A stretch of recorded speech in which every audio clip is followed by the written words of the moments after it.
Well, in this video, we're going to talk about something very important, something essential, if you will, something you need to master. And it's not that hard. And that is mixing neutrals, or desaturated colors if you prefer. My name is Steve Mitchell. This is my studio partner and assistant Reese. We're going to take you into some neutral ground today, and I think you're going to love it.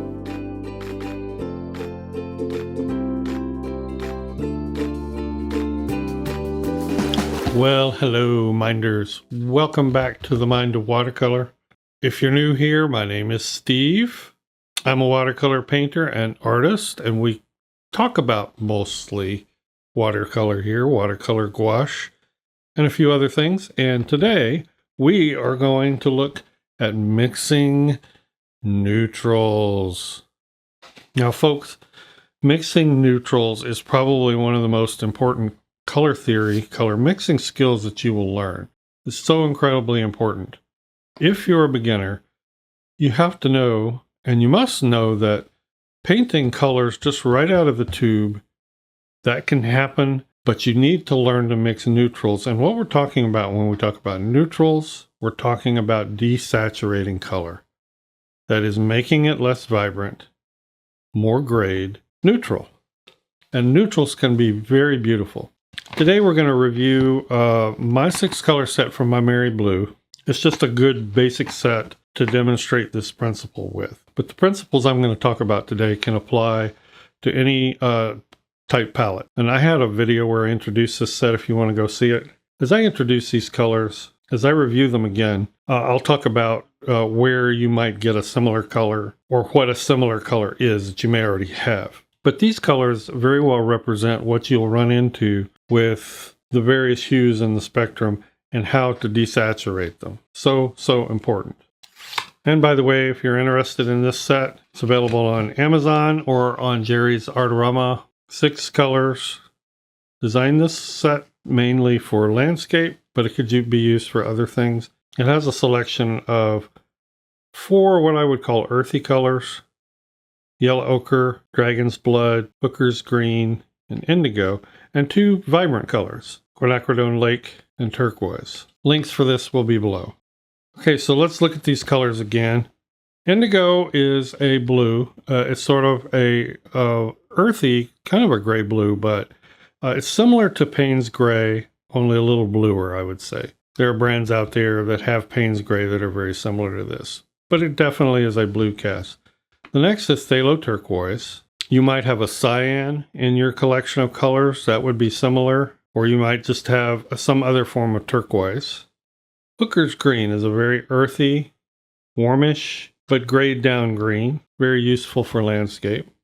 Quinacridone lake is a very magenta-like color. It's a cool red, which is extremely useful in mixing. Dragon's blood. You'll probably notice right away the similarity to this and red iron oxide or burnt sienna. You have those colors, they're going to be very similar to this, but this is dragon's blood.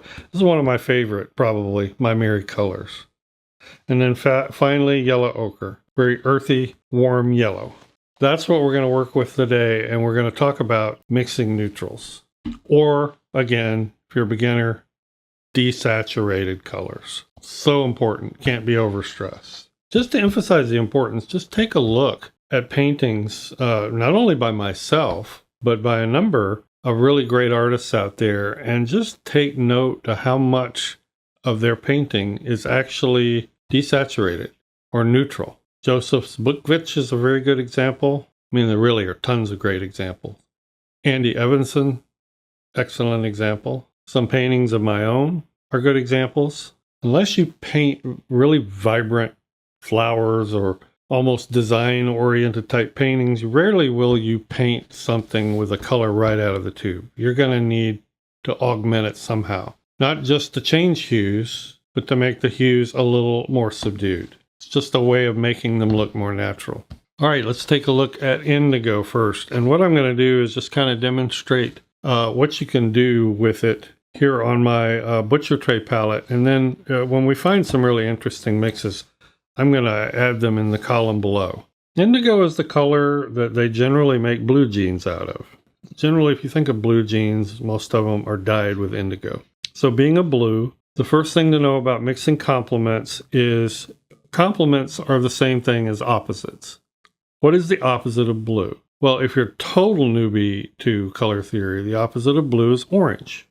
Again, if you're just very unfamiliar with complements, just look at a color wheel. You don't need to buy a color wheel. Just go online and you'll see plenty of them.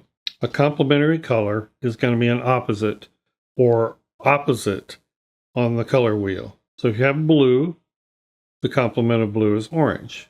The complement of purple or violet is yellow. The complement of red is green. So those are your basic primary opposites or complements. So if you need to quiz yourself on complements or opposites, just pull up a color wheel and remind yourself. Opposites neutralize each other. But as we mix, there's also the concept of near complements. A near complement will not perfectly gray each other out. It will still skew one way or the other. And to me, that's where the real beauty of neutrals are. All right, so back to our indigo. Being a blue, the complement of blue is orange. And the orange in this palette is Dragon's Blood. It's a rusty color, but it's an orange. And this is probably, in this selection of colors, this is probably the neutral I use the most. Let's get as neutral a gray here as we can. These two neutralize each other out very well.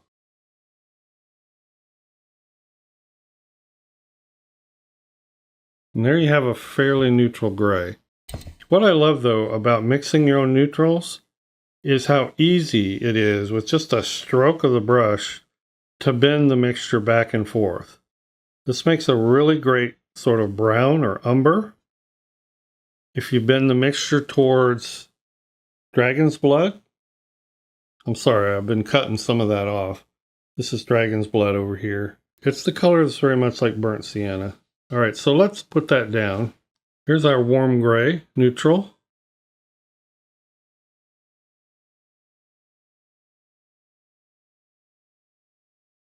Nice umber color. And every one of these mixes that I'm showing you, you can bend further to extremes or in almost infinite increments.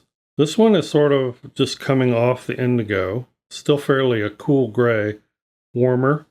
Well, maybe you want Dragon's Blood or burnt sienna, but only want to subdue it a little.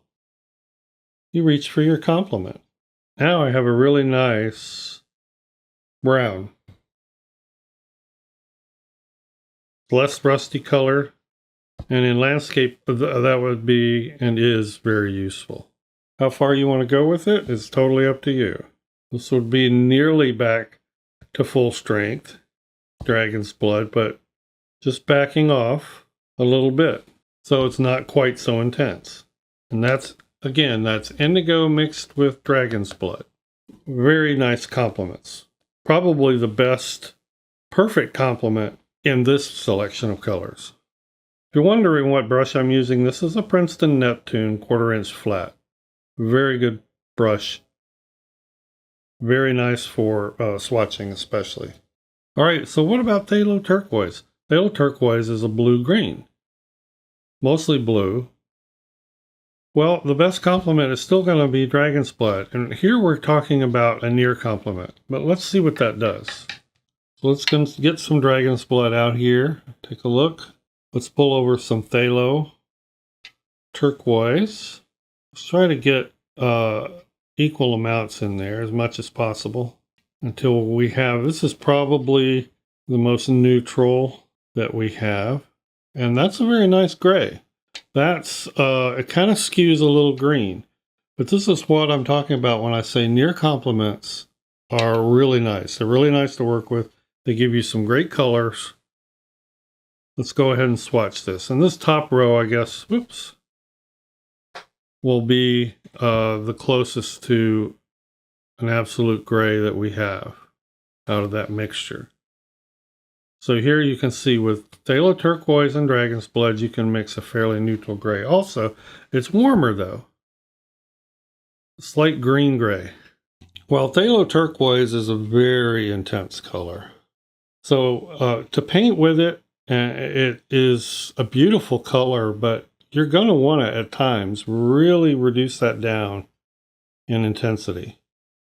And again, with complements, you can do that incrementally. So let's get a phthalo turquoise out here that's been desaturated into a nice neutral turquoise. Look at that. See, I love dusty looking turquoise colors. It's very beautiful, especially in landscape. Again, we can take that as intense or de-intensified as we want to. Get anything that's possible from here to here to here. All right, let's go the opposite way. Let's head down to the dragon's blood. But we're going to de-intensify it the way we did with indigo here, only we're going to use phthalo green this time, or phthalo turquoise. Very raw umberish. See how quickly, with a limited palette like this, of just 6 colors, you can easily have a raw umber in your palette. Once again, let's have a dragon's blood that's only slightly de-intensified. Yet another brown. That's really nice. So far, just gorgeous colors. And so far, very useful colors, especially in things like landscape. So to review, we've taken indigo and mixed it with dragon's blood, come up with some neat grays, or de-intensified color. We've taken phthalo turquoise with dragon's blood and done the same thing. All right, so what about hooker's green? Well, what's the opposite of green? That's red. So naturally, we're going to look at its neighbor, quinacridone lake, which is a cool red. Hooker's green is this very earthy, pretty natural looking green, I would say. You can see it's washed out there. Quinacridone lake is a sort of a purple leaning magenta. Really nice. One of the 2 really vibrant colors in this palette. Let's pull that over here with the green. Let's get our first color down, and again, I'm going to try to get as close to neutral as I can between the two. Let's see how neutral or gray we can get, and then we'll bend that color in opposite ways. And I'm splashing all over this. There's your gray, and it sort of is leaning purple, which is interesting. That probably just means because quinacridone lake is such a powerful pigment that it's just overpowering. Let's see if I can get more of the green in there to kill some of that. Because that's my first goal, is just to see how neutral I can get it. Very nice. We still have a very neutral gray here, but a little bit different character than these two. Now, hooker's green's a pretty desaturated color as it is, but let's go ahead and desaturate it some more and bend it towards the green. I have a really interesting gray-green here. So that's bending it back towards the green. Well, let's bend it the other way. Let's go magenta, even more magenta than this. Or I should say quinacridone lake. I just think of quinacridone lake as a magenta. Such interesting colors you can make. And again, just to kind of reiterate, the power of this is the incremental nature of it. The way you can adjust just ever so slightly to go in different directions. I mean, if you want to take quinacridone lake, for instance, but make it a little more shadowy, but warm, keep it warmer at the same time without being too cool. Use primarily quinacridone lake in your mixture. Just add a little bit of that green. Look at that. Oh, that's just gorgeous. That is a gorgeous color. Very muted violet. Very nice. I've always said that limited palettes really have a lot of power, mainly because you don't have indecision paralysis in picking a color from a 36 or a 40 color palette. You know what your colors are, and if mixing can kind of become a rhythm, a habit. You know how to bend colors back and forth, but look at the power that you actually have. Limited color palettes can really aid you in efficient painting. You don't want to spend all your time saying, now what color should I make that out of my 100 color palette? And there's nothing wrong with having a 100 color palette, but my point is limiting your painting, the painting that you're doing, to a set number of colors so that you're drawing from that selection. All right, so let's go to Quinacridone Lake. Now we've already done these two. Let's take Quinacridone Lake and Phthalo Turquoise. This is going to be our first example of a near complement, or I should say a stronger example of a near complement, since there's a lot of blue in here. So we're going to end up with a lot of purples. But because there's green, we are going to end up with some desaturation. And I think it's going to be beautiful. So here's our Quin Lake. Let's get some turquoise over here. So just a really beautiful violet. And that's about as neutral. With just those two colors, that's about as neutral as you're going to get. Not real neutral, but you will notice it's not the most brilliant purple you might have. So if you're needing something, if you're needing a purple, it's a little more subdued, that's a good choice. It still retains a lot of the purple. Again, we can add a little more Quin Lake to that. Beautiful violet, still somewhat neutralized. And it's a great way to tone down the strength of this color. Here's a case where you might want to get one more color involved. So what if we took Phthalo Turquoise, okay, out here, Phthalo Turquoise, Quin Lake, and that's kind of mixed, added just a little bit of yellow ochre. So now we're turning this more green. What do we have? With the three color mix, we got something neutral. You see how quick and easy that was? Again, it's a mixture you can bend. Bend it towards the Quin Lake, bend it towards the turquoise, bend it towards the ochre. Just really, really powerful mixing. Let's just bend it towards the ochre since we introduced that as a third color in this mix. See what we get. Really nice, warm, gray brown. Fantastic. All right, now we're down to Dragon's Blood. We've already mixed that with Phthalo Turquoise and come up with some neat mixes. We've already mixed that with Indigo and come up with some neat mixes. What if we mix it with Hooker's Green? We did Hooker's Green and Quin Lake, but what if we did these two? Now these are both fairly warm, but because it's red and green or orange and green, it's another form of a near complement, not an absolute complement, but you're probably going to end up with some very warm brownish colors because there's nothing cool to cool them down. So this might be one of our best go-tos for browns or earth tones. So here's my best guess at a neutral, at a fully neutral color. As you can see, it's very brown. Let's go back more towards the Dragon's Blood. It gives us a nice, rich brown, red brown, but not as intense. The whole choice of earth tones here was one of the reasons I designed this set of colors the way I did. Among other things, but it's just a very useful palette. Did I say that already? In landscape, it's a very useful palette. I know, I get repetitive. Oh, but let's go backwards. Let's go over towards the green. And what do we have? Nice olive, really nice olive. You could do sort of an olive brown. Maybe not enough green in there for an olive brown. Yeah, that's an olive brown. Well, let's get a little more green yet involved. Just a little bit of that Dragon's Blood. And what have we got? Ah, there's your olive right there.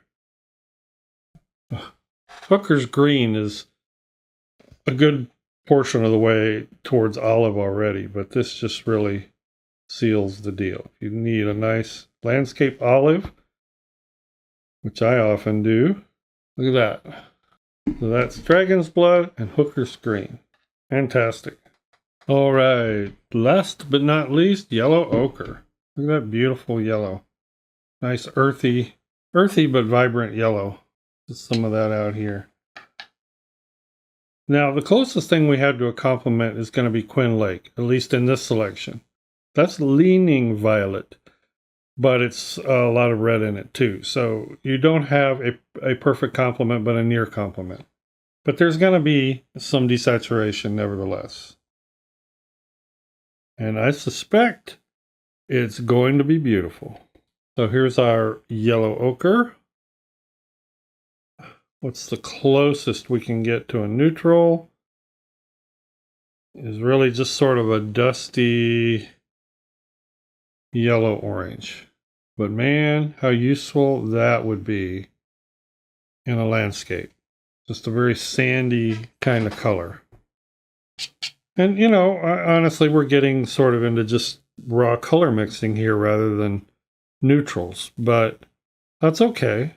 Again, you know, the point to remember is that using neutrals is not about just using grays. Using desaturation in increments and degrees for really beautiful results.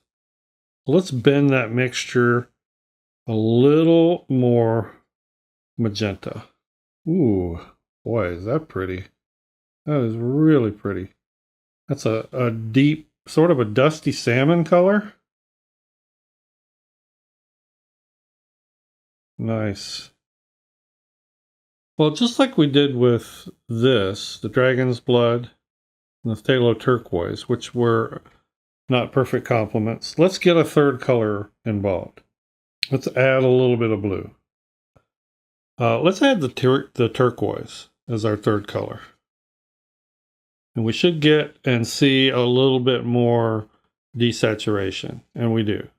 Reason for that is because the blue in the turquoise is mixing with the red in the lake and creating a purple, which is your complement of yellow ochre. So here's very close to a gray, a very warm gray, though I could shift that, make it more cool gray if I added more of the turquoise. Just put it another way, I've already really said this, but the power and the fun of this is just how incrementally you can change your colors on the fly from such a limited selection of colors. Just dozens of colors at your hand. But you got to practice this. You've got to practice this. This is why limited color palettes are powerful, because they're easier to get to know, and you can pull so many colors just on a whim without having to go through 20, 30, 40, 50 colors and decide which color you're going to use. All right, let's pull a little bit more turquoise in there. Let's refresh that yellow ochre.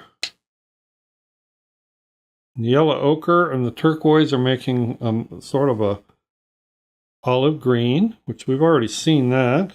Let's get the red in there. Okay, we really bent that red. Now I already have a color like that, so let's pull it back some more towards turquoise and cool it down. Maybe even more than that. Not really something you'd consider a derivative of yellow ochre, but again, it's so easy to bend these mixtures in different ways. All right, folks, I know I didn't do a painting this time, but this is extremely useful information that you need to practice.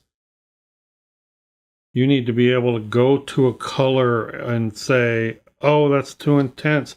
Immediately know where you're going to go to change that color. That's the power of color mixing. That's the skill you need to develop in color theory and in painting. Analysis paralysis, decision paralysis will kill you if you don't practice these color mixing ideas and exercises. Do this very thing. Take the colors you have on your palette, swatch them out, know where you want to go. And you forget, if you don't paint super often, you forget. So you sometimes have to warm up before painting and say, okay, here's the colors I'm going to use. Here's what I'm going to do if I need to subdue those colors or make some beautiful neutrals from those colors. Just set yourself on the right track. This is a great set. If you don't have it, you want to try it, practice with it, I'll have the links below. Thanks everyone for watching. I appreciate it. Thank you so much, patron, for supporting this channel. I couldn't do it without you. We'll see you in the next video. Bye-bye.